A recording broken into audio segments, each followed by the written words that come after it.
تو ابھی یہ 12 ربیع الاول کو عاشقان مصطفیٰ کا جلوس سرور دو جہاں صلی اللہ علیہ وآلہ وسلم کی ولادت کی خوشی میں بھکی شریف میں نکل رہا تھا، تو اس کے اوپر پتھراؤ کیا گیا، پتھر پھینکے گئے۔ تو انتہائی تکلیف ہوتی ہے، دکھ ہوتا ہے۔ بے شک آپ کسی تنظیم کو نہیں بھی تسلیم کرتے، یہ ہمارے گوجرا میں حالات محرم میں بڑے کشیدہ ہوتے ہیں، ہم سب کو پتہ ہے، لیکن کبھی ایسا نہیں ہوا کہ اہل سنت نے یا اہل دیوبند نے یا اہل حدیث نے کسی بھی طبقے نے کسی بھی طبقے کے اوپر جو ہے نا وہ پتھراؤ کیا ہو، ہوائی فائرنگ کی ہو، کبھی ایسا نہیں ہوا۔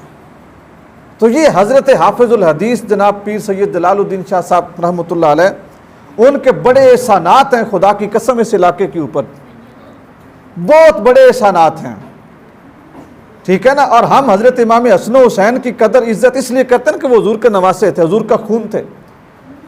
ہم پیر جلال الدین شاہ صاحب کی جو اولاد ہے ان کا بھی حیا ادب احترام اس لیے ہی کرتے ہیں کہ ایک تو وہ سید ہیں اور دوسرا وہ حافظ الحدیث کے پوترے ہیں، ان کے بیٹے ہیں۔ تو اس علاقے کو تو ویسے ہی چاہیے کہ جہاں پہ وہ سادات آ جائیں وہاں پہ آنکھیں بچھا دیں، وہاں پہ آنکھیں بچھا دیں۔ حافظ الحدیث ہونا یہ کوئی چھوٹا سا شرف، یہ چھوٹا سا منصب نہیں ہے۔ یا میں کئی مرتبہ دوستوں کے ساتھ ایک بات کرتا ہوں، میں کہتا ہوں ہمیں کوئی اچھے سے مولوی صاحب چاہیے، کوئی اچھے سے مولوی ہمیں دیں۔ تو میں نے ان کے سامنے بھی یہی سوال رکھا، میں نے کہا اچھے مولوی پروڈیوس کرنے میں آپ کا رول کیا ہے؟ مولوی سے تو آپ ڈیمانڈ کرتے ہیں مولوی اچھا ہو، مولوی اچھا ہو، مولوی اچھا ہو۔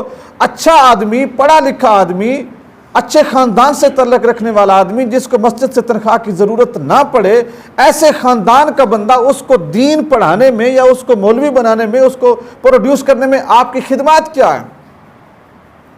تو زبان چپ ہو جاتی۔ جب آپ نے سوسائٹی کو دیا کچھ نہیں ہے تو آپ مانگتے کیوں ہیں؟ اب میں نے درخت نہیں لگایا، میں اپنے کھیتوں کی بات کرتا ہوں، باقی سڑکوں کی چھوڑیں، میں نے اپنے کھیت میں درخت نہیں لگایا اور مجھے مجبوری بن جائے لکڑی کی، چھاؤں کی، میوے کی، جامن کی، آم کی، اور میں کہوں یار ساڑیاں ٹوٹیاں میں آم نہیں لب دے، تو کیا میرے منہ کو یہ بات زیب دیتی؟ ہر کوئی مجھے کہے گا نا جناب گڈے ہوئے تو تمہیں مل جاندہ۔ یہی صورتحال ہے۔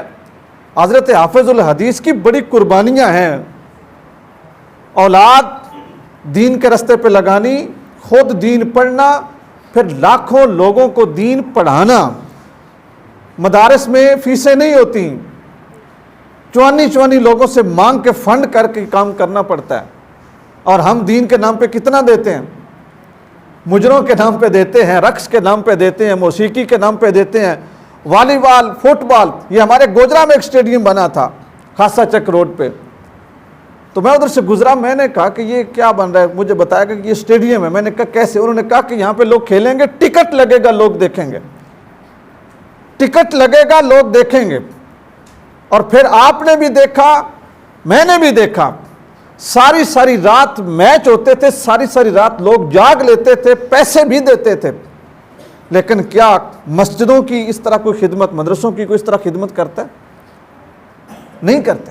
تو بڑا مشکل ہے لوگوں سے چونی اکٹھی کرنی، عمارتیں بنانا، پھر بچوں کے ٹکر پورے کرنے، ان کا دوائی داروں کا انتظام کرنا، پھر ان کو عالم دین بنانا، پھر ایسے لوگوں کے سپرد کر دینا کہ جو یہ کہیں کہ جناب مولوی صاحب جمعہ پڑھانے تھا 2000 روپیہ لے لیں دینا، یہ ساری دکان تو بانے 2000 بچت نہیں ہوں دی۔ پھر لوگ اس طرح تولتے ہیں، میں چونکہ اس فیلڈ میں ہوں مجھے اچھی طرح اندازہ، پھر لوگ اس طرح تولتے ہیں کہ جناب مولوی صاحب آئے نے، انہیں تقریر کی تھی 1 گھنٹہ، 10,000 روپیہ انہوں نے سنیا خدمت کی تھی نے، میں ساری دماغ دکان تے باندھا، میری 60 لاکھ دی دکان، میری اتنا بیانہ، میرا یہ میرا وہ، مجھے تو سارے دن میں 10,000 نہیں بچتا، مولوی صاحب 1 گھنٹے میں لے گئے۔ دین پڑھنے کی باری آتی ہے تو سب تو پڑھو، اسی نسنے۔ تو بڑی خدمات ہیں ان کی علاقے کے لیے، علاقے کو تو چاہیے کہ جہاں سے ان کی اولاد گزرے احترام کرے۔ تو یہ ایک تو عاشقان رسول کا جلوس تھا، دوسرا پھر اس میں وہ سادات موجود تھے۔ تو یہ جو عمل ہوا ہے نا، یہ اہل سنت کا شعار نہیں ہے۔ میں تو کہتا ہوں اگر دشمن بھی آپ کی گلی سے گزرے، اس کو بھی عزت کے ساتھ گزرنے دیں، اس کا بھی رستہ تنگ نہ کریں، اس پہ بھی پتھر نہ پھینکیں۔